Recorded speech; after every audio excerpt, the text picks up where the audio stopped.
Assalamualaikum warahmatullahi wabarakatuh. Selamat malam semuanya.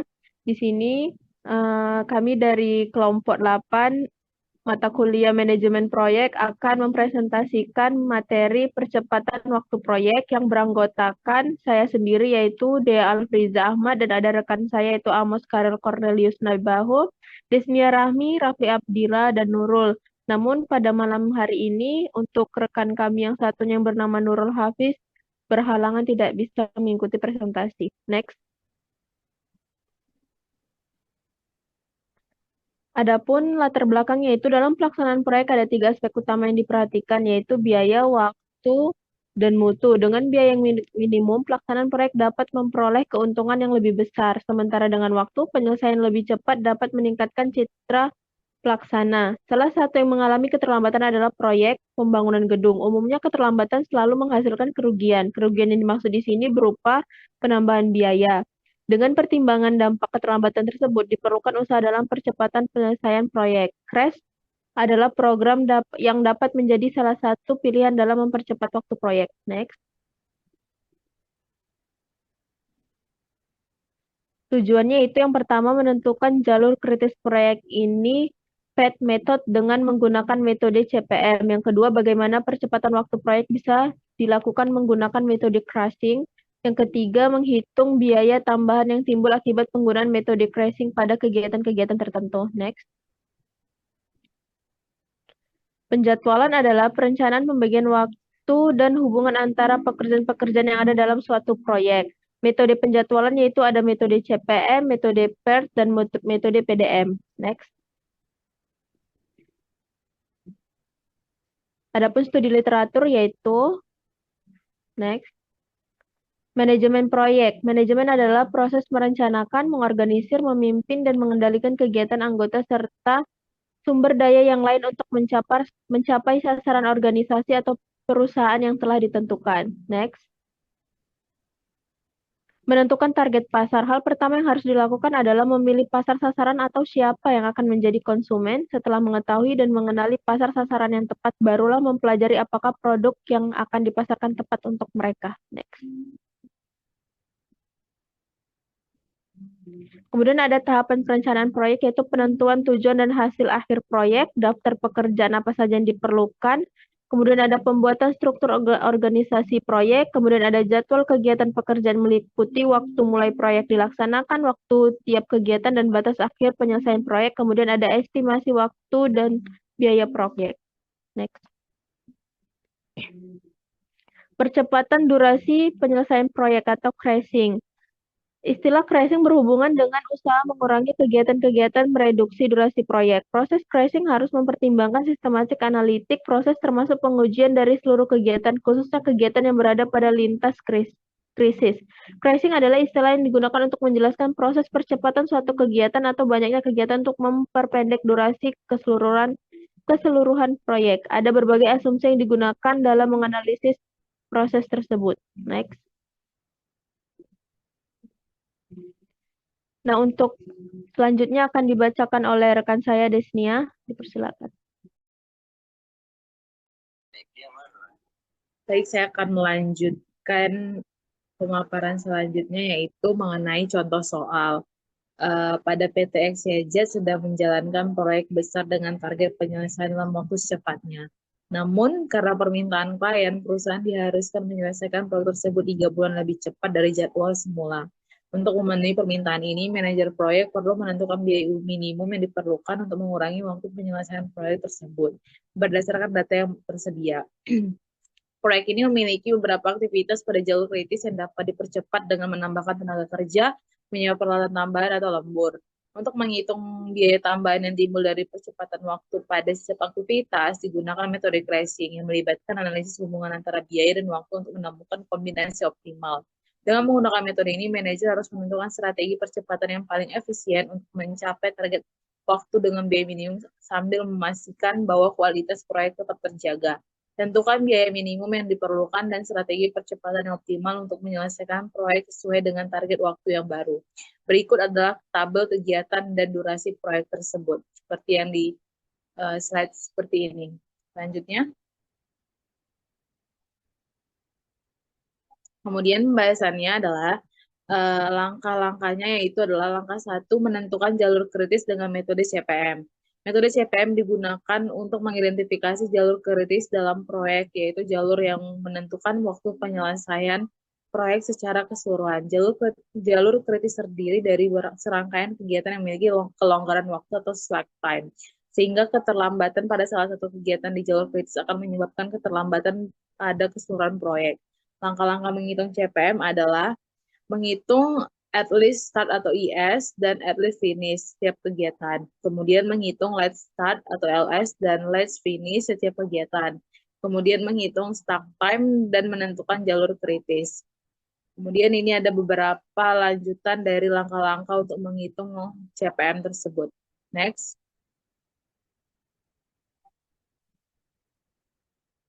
Dari sini diketahui berikut adalah gambar ilustrasi dari metode CPM beserta hasilnya. Dan juga adalah di bawah ini juga adalah tabel rangkuman dari IS, EF, LS, dan SLAK untuk setiap aktivitas. Kemudian jalur kritis terdiri atas aktivitas B, D, dan E. Kemudian langkah keduanya adalah menghitung biaya keras per bulan untuk setiap aktivitas. Hambatan aktivitas dan jalur kritis yaitu adalah waktu slack, yaitu waktu bebas yang dimiliki oleh setiap kegiatan untuk bisa diundur tanpa menyebabkan keterlambatan proyek keseluruhan. Kemudian jalur kritis adalah kegiatan yang tidak mempunyai waktu renggang. Next. Kemudian prinsip dari metode kelas adalah identifikasi aktivitas jalur kritis, kemudian percepat aktivitas dengan biaya minimum, ketiga lokasikan sumber daya tambahan, kemudian evaluasi perubahan durasi dan biaya. Kemudian di sini ada juga tabel dari rangkuman hasil dari metode kelas. Next. Kemudian di sini adalah penyelesaian proyek total sebesar 1 bulan dengan penambahan biaya sebesar 200 US dollar. Kita masih perlu mengurangi waktu penyelesaian proyek sebanyak 2 bulan lagi. Pengurangan ini dapat mencapai dengan biaya minimum sepanjang jalur kritis dengan mempercepat aktivitas B sebanyak 2 bulan dengan biaya tambahan 500 US dollar. Berikut di bawah ini adalah tabel rangkuman total biaya setelah keras. Kemudian sehingga biaya minimum yang diperlukan untuk mengurangi waktu penyelesaian proyek selama 3 bulan adalah 700 US dollar. Next. Selanjutnya akan dilanjutkan oleh teman saya yaitu Amos. Terima kasih. Oke, di sini kita masuk contoh soal kedua. Sebuah proyek pembangunan gedung terdiri dari beberapa kegiatan yang saling bergantung satu sama lain. Di sini kita bisa melihat tabel kegiatan dan durasi proyek tersebut. Di sini soal yang harus kita selesaikan adalah menentukan jalur kritis proyek ini dengan menggunakan metode CPM. Yang kedua, jika proyek ini ingin dipercepat, tentukan bagaimana percepatan waktu proyek bisa dilakukan dengan menggunakan metode crashing.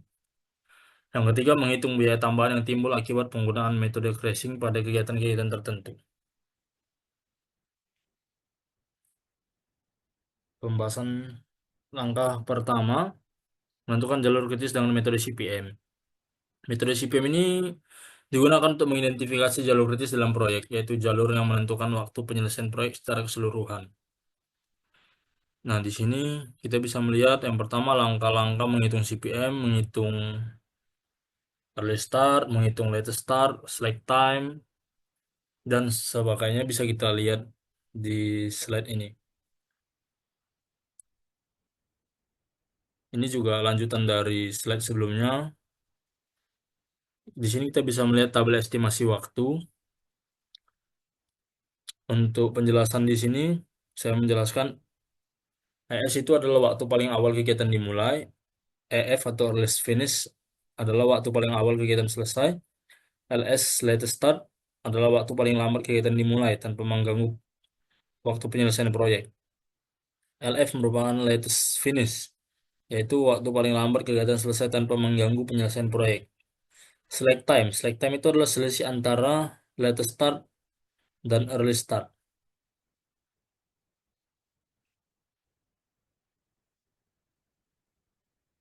Oke, yang kedua adalah menentukan jalur kritis. Dari perhitungan di atas, kegiatan-kegiatan yang memiliki slack time 0 berada di jalur kritis. Kegiatan-kegiatan yang berada di jalur kritis adalah persiapan lokasi, pembangunan fondasi, pemasangan struktur, dan finishing. Jalur kritis proyek ini adalah persiapan lokasi, pembangunan pondasi, pemasangan struktur, dan finishing. Instalasi listrik dan air tidak termasuk jalur kritis karena memiliki slack time 5 hari yang berarti ada kelonggaran waktu untuk kegiatan ini. Oke, di sini kita bisa melihat langkah ketiga. Untuk persiapan lokasi ada biaya-biayanya dan durasi waktunya, pembangunan pondasi, pemasangan struktur dan listrik, instalasi listrik dan air dan finishing. Nah, dari total biaya crashing, dari perhitungan di atas, biaya tambahan yang timbul akibat melakukan crashing adalah persiapan lokasi 1.500.000, pembangunan pondasi 1.800.000, pemasangan struktur 2.800.000, instalasi listrik dan air 800.000. Total biaya crashingnya adalah 6.900.000 rupiah. Langkah keempat adalah waktu penyelesaian proyek setelah crashing. Di sini kita bisa melihat berkurangnya waktu dari setiap kegiatan. Jadi total durasi proyek setelah crashing adalah 40 hari. Dengan demikian proyek yang dapat diselesaikan lebih cepat 10 hari dibandingkan dengan durasi awalnya yaitu 50 hari. Di sini bisa kita dilanjut oleh teman kita Rafli Abdillah. Baik, terima kasih. Selanjutnya kita masuk ke kesimpulan. Yang pertama, jalur kritis proyek ini adalah persiapan lokasi, pembangunan fondasi, pemasangan struktur, finishing, kegiatan instalasi listrik dan air, tidak berada di jalur kritis dan tidak perlu dipercepat. Yang kedua, dengan melakukan tracing pada kegiatan di jalur kritis, total waktu proyek dapat dipercepat sebesar 10 hari dari 50 hari menjadi 40 hari. Yang ketiga, biaya tambahan yang timbul akibat crashing adalah Rp6.900.000 yang mencakup percepatan waktu untuk kegiatan persiapan lokasi, pembangunan fondasi, pemasangan struktur, dan instalasi listrik dan air. Next.